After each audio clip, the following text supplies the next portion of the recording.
तो दोस्तों, बहुत ही तेजी से बढ़ रही आर्टिफिशियल इंटेलिजेंस पर पेरिस में शिखर बैठक कर दुनिया भर के वैज्ञानिक नेता अपने घरों को लौट ही रहे थे कि खबर आई साउथ कोरिया ने हाल ही में सबसे ज़्यादा चर्चा में आए चीनी एआई चैटबॉट डीप सीक पर पाबंदी लगा दी। हालांकि साउथ कोरिया से पहले डीप सीक अमेरिका और भारत समेत करोड़ों लोगों के स्मार्टफोन और कंप्यूटर में आ चुका है। कहीं निजता का खतरा है तो कहीं डीप सीक में इस्तेमाल के लिए डाटा उड़ाने की जुड़ी चिंता है। एआई को लेकर सबसे ज़्यादा फिक्र शिक्षा जगत को है। शिक्षा से सरोकार रखने वाले विशेषज्ञों का लग रहा है कि अगर एआई की मुश्कें कसी नहीं गईं तो मौलिकता और बौद्धिक विकास की रेल को पटरी से उतारने में देर नहीं लगेगी। कुछ लोगों का सोचना है कि पाबंदियों एक अरसे तक ही असर दिखाएंगी। आगे चलकर हमें एआई से उसी तरह तालमेल बिठाना होगा जैसा किसी ज़माने में कैलकुलेटर, कंप्यूटर और इंटरनेट से बिठाना पड़ा था। दूसरी ओर शिक्षा बोर्डों, विश्वविद्यालयों और खुद सरकारों के सामने ऐसी क्या मजबूरी है कि वे छात्रों को एआई की जानकारी से लैस करना चाहते हैं। दावा है कि इसके पीछे एआई व डेटा एल्गोरिदम से जुड़ी टेक्निक व इंटरनेट कंपनियों का दिमाग है।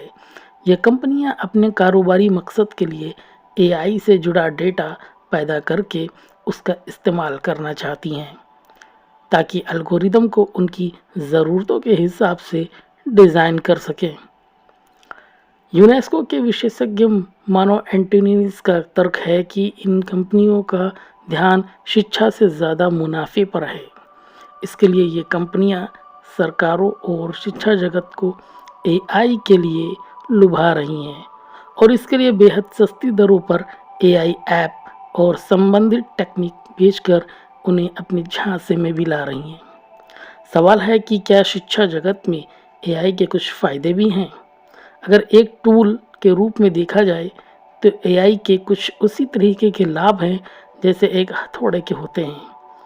जब तक वह सही हाथों में है और उसका सही इस्तेमाल हो रहा है तब तो हालात ठीक कहे जा सकते हैं, लेकिन अनस्किल्ड व्यक्ति के हाथों में इसके पहुंचने का मतलब है कि उस हथौड़े से वह अपना या किसी और का सिर भी फोड़ सकता है। एक एग्जाम्पल के तौर पे इस बात को समझेंगे कि यूनिवर्सिटीज़ में शोध पत्र लिखने से संबंधित कामकाज लिया जा सकता है, लेकिन क्या इससे शोधकर्ताओं के ज्ञान और मानसिक स्तर में कोई इजाफा होता है? इसका जवाब यह है कि सभी एआई टूल अकादमिक साहित्यिक चोरी को वांछित बना देते हैं।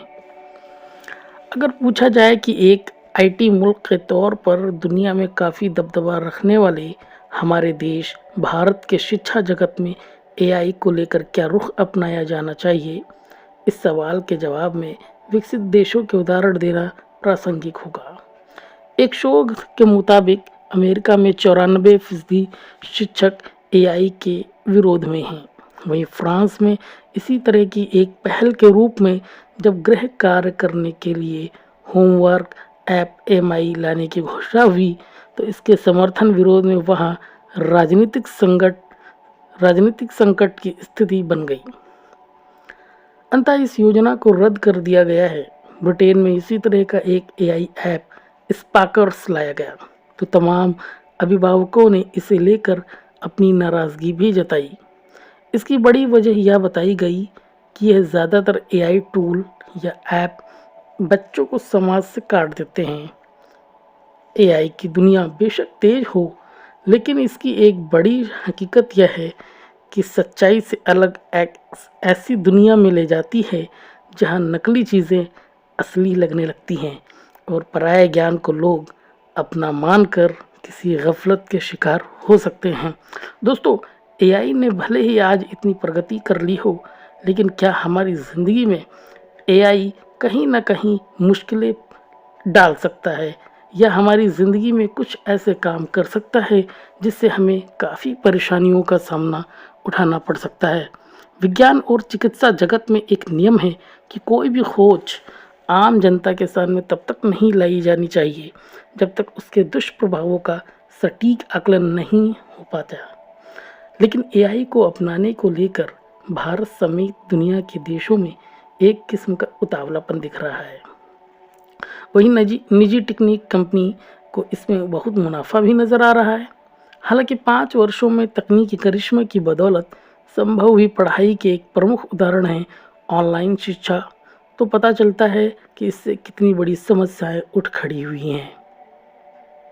कोरोना महामारी के दौरान शिक्षा का इकलौता विकल्प कंप्यूटर, लैपटॉप या स्मार्टफोन के जरिए पढ़ाई करना व कराना था।